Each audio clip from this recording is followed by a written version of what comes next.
तो गणेश जी महाराज की जय। प्यारे दोस्तों, धार्मिक कथाएं चैनल में आपका हार्दिक स्वागत है। दोस्तों, सावन अधिक मास का महीना चल रहा है। अधिक मास में की गई पाठ पूजा जप तप दान का फल कई गुना होकर मिलता है। इसलिए अधिक मास में पुण्य के काम करने चाहिए। इस महीने में ब्रह्म मुहूर्त में स्नान पूजा पाठ का विशेष महत्व है। दोस्तों, आज मैं अपनी वीडियो में सावन अधिक मास के कृष्ण पक्ष में संकटी चतुर्थी व्रत की पूजा विधि, चंद्र उदय का समय क्या है, इसका शुभ मुहूर्त क्या है और संकट चतुर्थी व्रत की कथा सुना रही हूँ। दोस्तों, यदि आपने YouTube चैनल धार्मिक कथाएं लाइक और सब्सक्राइब नहीं किया तो ज़रूर करें। बेल आइकन दबाना ना भूलें ताकि आने वाली सभी वीडियोज़ की जानकारी सबसे पहले हो सके। वीडियो को पूरी सुनने के बाद कमेंट बॉक्स में जय श्री गणेश लिखना ना भूलें। दोस्तों, 4 अगस्त को विभुवन संकटी चतुर्थी व्रत है। वैसे तो प्रत्येक माह में 2 चतुर्थी तिथि पड़ती है, एक कृष्ण पक्ष में और दूसरी शुक्ल पक्ष में, लेकिन विभुवन संकटी चतुर्थी का व्रत हर 3 साल में एक बार ही आता है। ऐसा इसलिए क्योंकि जय व्रत अधिक मास में पड़ता है। अधिक मास के कृष्ण पक्ष की चतुर्थी तिथि को विभुवन संकटी का व्रत रखा जाता है और भगवान गणेश की पूजा की जाती है। इस दिन गणेश जी की पूजा करने से जीवन में आ रही सभी समस्याएं दूर हो जाती है। साथ ही व्यक्ति को सुख समृद्धि का आशीर्वाद प्राप्त होता है। इस व्रत में रात के समय चंद्रमा को अर्घ्य देते हैं। चंद्रमा को अर्घ्य देने के बाद ही जय व्रत पूर्ण होता है। ऐसे में चलिए जानते हैं विभुवन संकटी चतुर्थी व्रत की पूजा का शुभ मुहूर्त और चंद्र उदय का समय क्या है। सावन अधिक मास के कृष्ण पक्ष की चतुर्थी तिथि की शुरुआत 4 अगस्त शुक्रवार को दोपहर 12:45 पर हो रही है। इसका समापन 5 अगस्त शनिवार को सुबह 9:39 पर होगा। इस दिन गणेश जी के साथ चंद्रमा पूजा का भी महत्व होता है और चंद्र उदय का समय 4 अगस्त को है। ऐसे में विभुवन संकटी चतुर्थी का व्रत 4 अगस्त को ही रखा जाएगा।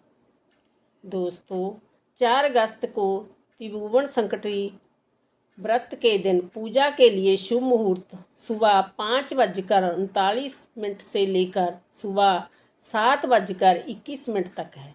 इसके बाद दूसरा मुहूर्त सुबह 10:45 से दोपहर 3:52 तक है। दोस्तों, 4 अगस्त को चंद्रमा उदय रात 9:20 पर होगा। इस दिन आप चंद्र उदय होने पर चंद्रमा को अर्घ्य देकर व्रत का पारण कर सकते हैं। गणेश चतुर्थी व्रत गणेश जी के निवृत्त करके भक्त गणेश जी की विशेष कृपा के पात्र बनते हैं।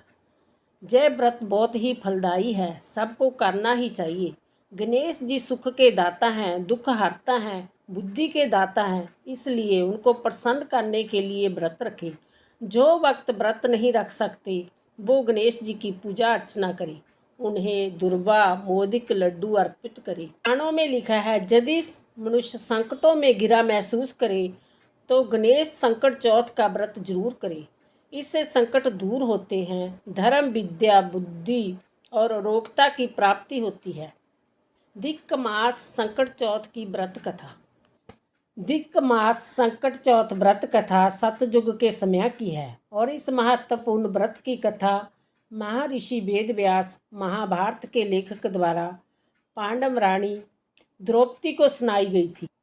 एक बार ऋषि जो कुछ वंश के सुरक्षपी थे पांडवों के निवास स्थान पर चले गए और द्रौपदी जी जिसे पहले दुशासन ने निवस्त्र कर दिया था केवल भगवान कृष्ण द्वारा बचाया गया था और दुर्योधन द्वारा अपमानित किया गया था।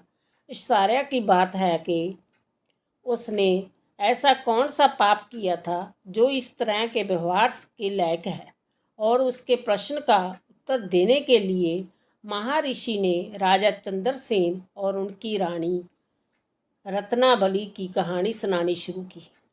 दोस्तों, कहानी के अनुसार दुश्मनों द्वारा उनके राज्य को लूटने के बाद चंद्रसेन और रत्नावली को जंगल में शरण लेनी पड़ी।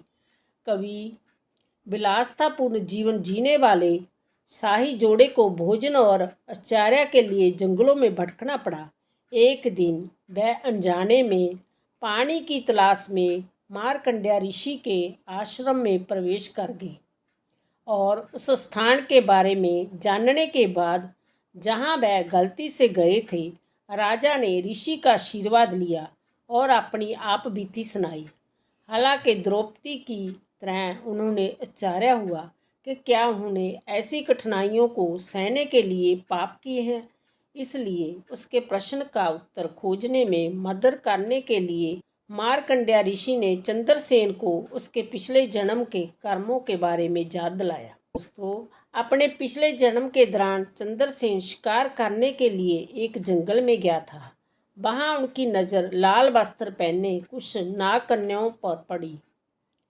जैसे ही उसकी नज़र उन पर पड़ी, उसने जानना चाहा कि वह झील के किनारे क्या कर रहे हैं। तब नाग कन्याओं ने उन्हें बताया कि वह दिक्क मास संकट चौथ व्रत कर रही है, जो उनकी सभी समस्याओं से छुटकारा पाने में मदद करता है। नाग कन्याओं से प्रेरित होकर राजा ने व्रत करने का निर्णय लिया। हालांकि नाम, प्रसिद्धि और शक्ति जीतने के बाद राजा अब भगवान के प्रति आभारी नहीं रहे। वह अहंकारी और अन्यायी हो गया। इसके बाद उनकी असामयिक मृत्यु हो गई। इसलिए उन्होंने लाभ प्राप्त करने और अपने पिछले जन्म के दुष्कर्मों का श्राप झेलने के लिए एक बार फिर से एक शाही घराने में जन्म लिया। इस प्रकार इसके बारे में जानने के बाद चंद्रसेन को अपनी गलती का एहसास हुआ। फिर उन्होंने फिर कभी ऐसी गलती नहीं करने की कसम खाई। उन्होंने अधिक मास कृष्ण पक्ष की चौथ के दिन रत्नावली सहित पूरे मन से व्रत किया और उसकी भक्ति और विश्वास ने अद्भुत काम किया और उसे अपना खोआ हुआ राज्य और गौरव वापस मिल गया। आखिरकार द्रौपदी को अपना उत्तर मिल गया और इसी तरह पांडवों को भी, जिन्होंने कठिनाइयों का सामना किया, अपना सारा सम्मान और अपना राज्य खो दिया। किसी व्यक्ति का कर्म उसके जीवन की गुणवत्ता निर्धारित करने में महत्वपूर्ण भूमिका निभाता है। इसलिए जय कथा लोगों को आत्मनिरीक्षण करने की याद दिलाती है और अच्छे कार्यों के लिए प्रेरित करती है, प्रोत्साहित करती है। बोलो विघ्नहर्ता गणेश जी महाराज की।